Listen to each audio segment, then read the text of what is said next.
कितने व्रत रख लो, कितनी घंटियां बजा लो, पर कार्य पूरा होने वाला नहीं। आपको लगता है कि सिर्फ भगवान की चापलूसी करके हाथ में आपके सब कुछ आ जाएगा? तो ये सोचना बंद कर दो, क्योंकि ये सोच व्यर्थ है। पहले ये बताओ कि जिस कार्य के लिए आप मंदिर के इतने चक्कर लगा रहे हो, क्या उस कार्य की सफलता के लिए कर्म भी किया है कि बस यूं ही? भगवान श्री कृष्ण ने साफ कहा है कि बस कर्म तुम्हारा कल होगा, और कर्म के अगर सच्चाई है तो कर्म कहाँ निष्फल होगा।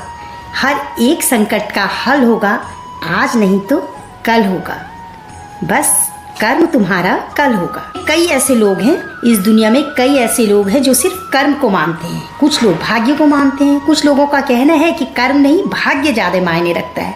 हम कितना भी कर्म कर लें, भाग्य में कुछ नहीं तो हमें हासिल नहीं होता। हर इंसान कर्म और भाग्य इन दो बिंदुओं की धुरी पर घूमता रहता है और एक दिन जग को अलविदा कहकर चला जाता है। मैं आपको एक कथा सुनाती हूँ।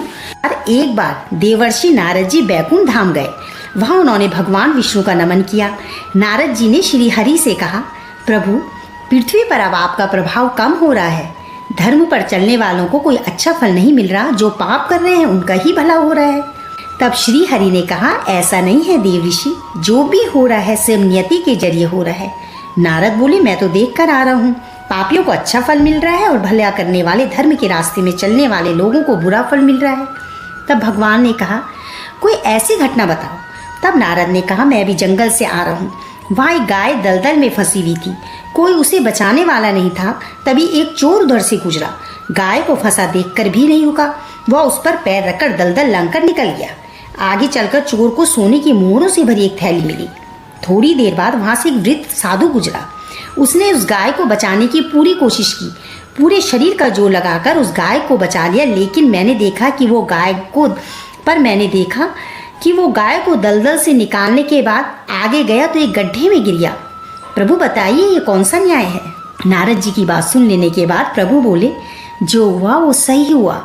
जो चोर गाय पर पैर रखकर भाग गया था, उसकी किस्मत में तो एक खजाना था, लेकिन उसके इस पाप के कारण उसे केवल कुछ मोहरें मिली।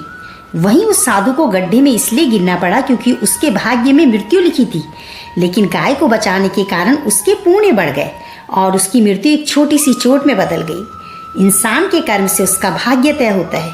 इंसान को कर्म करते रहना चाहिए, क्योंकि कर्म से ही भाग्य बदला जा सकता है। बोलो राधे राधे राधे।